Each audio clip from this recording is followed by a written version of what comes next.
Hey, what's up? This is the coconut water check-in. It's the time that I do a little update and get hydrated because I noticed when I'm doing this off-grid work in the elements, working hard labor, you really gotta hydrate.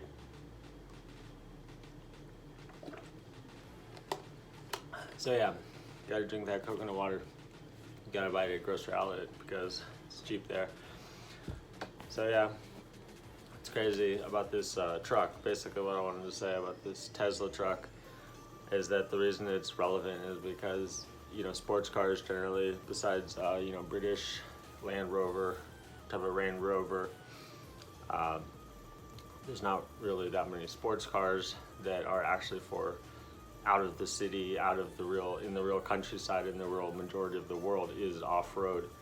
So that's why it's something I've been looking forward to have electric trucks in the world, because out here off grid, you need the electrical functionality the most as far as being able to charge things or needing light in the dark and all these kind of reasons to need not just the vehicle but the electricity. As I was watching, it's actually like a generator itself. It's got different AC, DC type of voltage for plugging in, stuff like that. So it's really good for off-grid living. And yeah, mainly I just never really saw the reason to spend a lot of money on a car if you have to drive it on like really well-paved roads, because even like a broken road can, or like a curve of a driveway can like damage some really low riding car. So I never really understood why you would buy a sports car so low to the ground. It's just obviously going to break if you actually start using it. I mean, it's going to start breaking if you're actually going on any interesting diverse terrain, which is actually what's fun about driving. So that's the other thing, is that when I was living in Asia, driving off-road and imagining some kind of vehicle that could be in that world of different parts of Central Asia, South Asia, and this truck from Tesla really could do that, because it's got this kind of power, and the fact that it can run on electricity, I think it means it's possible to charge it along the way in different places. But it's tricky. I think the main thing Tesla needs to do is basically have a new type of supercharger station, because you have this off-grid or this countryside world and the city world, and city life is really different. City people aren't that comfortable in the wilderness, and so there needs to be a different kind of power station for people.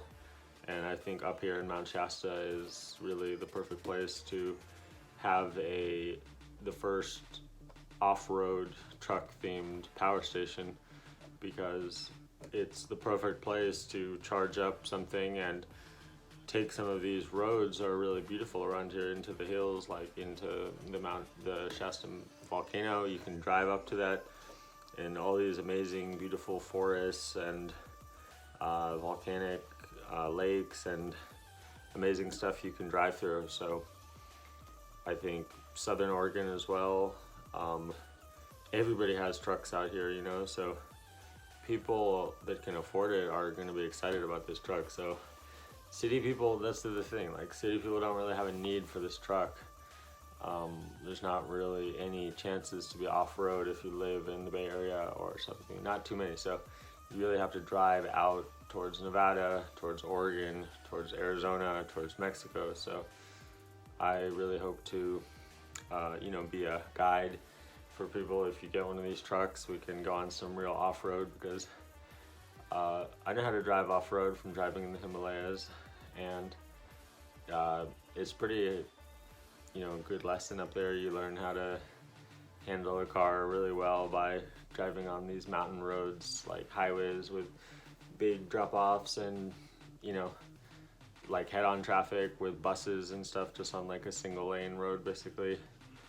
And so it's pretty crazy out there, but out here, it's great to see some trucks available and a lot of stuff. So I do have a pickup truck, but it's pretty old, and I'm pretty sure it's not four-wheel drive.